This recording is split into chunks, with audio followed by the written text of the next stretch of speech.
தமிழ்ல வந்து நம்ம ரொம்ப சாதாரணமா பேசிட்டு இருக்கிறப்ப ரொம்ப கேஷுவலா நம்ம சொல்லுவோம்.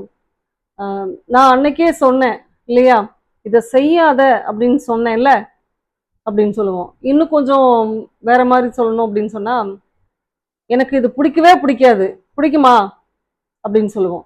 பிடிக்காது சொல்லுவோம், அப்புறம் பிடிக்குமா அப்படின்னு ஒரு கொஸ்டின் கேட்போம்.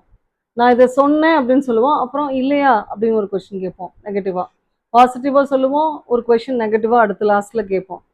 இதுக்கு வந்து இங்கிலீஷ்ல ஒரு பேர் உண்டு, நீங்க கேள்விப்பட்டிருப்பீங்க. இது என்ன அப்படின்னு சொன்னா, ஒரு ஒரு சென்டென்ஸோட ஒரு வாக்கியத்தினுடைய முடிவில் ஒரு கன்ஃபர்மேஷனுக்காக கேட்கக்கூடிய ஒரு சின்ன இணைப்பு கேள்வி, ஒரு கொஷின், அவ்வளோதான், ஒரு சின்ன கொஷின். இதுதான் வந்து கொஷின் டேக் அப்படின்னு சொல்கிறோம். டேக் அப்படின்னு சொல்கிறது இணைக்கிறது, ஒரு சின்ன ஒரு விஷயம் நம்ம எது கூடனாலும் இணைக்கிறது. ஃபார் எக்ஸாம்பிள், நம்ம வந்து ஒரு புது ட்ரெஸ் வாங்குறோம் அப்படின்னு சொன்னால், அந்த அந்த துணி கடைகள் எல்லாம் போனோம் அப்படின்னு சொன்னால் ட்ரெஸ்ஸில் வந்து ப்ரைஸ் டேக் அட்டாச் பண்ணியிருப்பாங்க.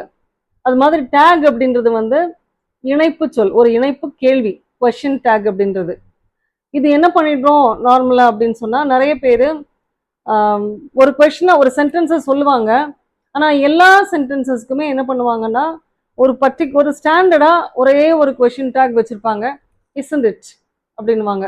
அந்த இஸ்ன்ட் இட்டை எந்த இடத்துல கொஷின் டேக் யூஸ் பண்ணனாலும் அதையே யூஸ் பண்ணிடுவாங்க. இனிமேல் வந்து கொஞ்சம் யோசிச்சு நம்ம அதை யூஸ் பண்ணுவோம். ஏன்னா இது வந்து ஒரு நிமிஷம் 2 நிமிஷத்துல சொல்லக்கூடிய ஒரு டாபிக் கிடையாது. இந்த அவங்க என்ன கொஷின் டேக் எல்லாரும் நார்மலா யூஸ் பண்றாங்க அப்படின்னு சொன்னா, isn't it? For example, when I came here last time I told many stories, isn't it அப்படின்னு சொல்லுவோம். yesterday it rained very severely, isn't it அப்படின்னு சொல்லுவாங்க. ஸோ அந்த isn't it வேர்டை, அந்த கொஷனை வந்து ஜஸ்ட் லைக் தட் எல்லா சென்டென்சஸ்லையும் நம்ம வந்து யூஸ் பண்ணக்கூடாது. அதுக்கு அப்படின்னு சொல்லி சில ரூல்ஸ் இருக்கு. அந்த சென்டென்ஸ்ல உள்ள மெயின் வேர்ப் என்ன அப்படின்னு பார்த்து, அந்த மெயின் வேர்ப்ல மறைஞ்சிருக்கிற ஆக்சிலரி வேர்போ இல்லை அந்த சென்டென்ஸ்ல ஓப்பனாக கொடுத்துருக்கிற ஆக்சிலரி வேர்போ வச்சுதான் நம்ம வந்து கொஷின் டேக் வந்து கிரியேட் பண்ணணும். அந்த சென்டென்ஸுக்கு சூட்டபிளா இருக்கக்கூடிய கொஷின் டேக் தான் நம்ம சூஸ் பண்ணணும், யூஸ் பண்ணணும். எல்லா சென்டென்சஸ்லையுமே வந்து isn't it அப்படின்ற ஒரு கொஷின் டேக்கை நம்ம வந்து யூஸ் பண்ணக்கூடாது. ஸோ நம்ம யூஸ் பண்ணிக்கிட்டு இருக்கிறோம் அப்படின்னு சொன்னால், இனிமேல் வந்து கொஞ்சம் அந்த கொஷின் டேக் பற்றி கொஞ்சம் ப்ரௌஸ் பண்ணி பாருங்க. அப்படி இல்லைன்னு சொன்னால், என்னுடைய ஃபியூச்சர் வீடியோஸில் if possible I share about question tags also.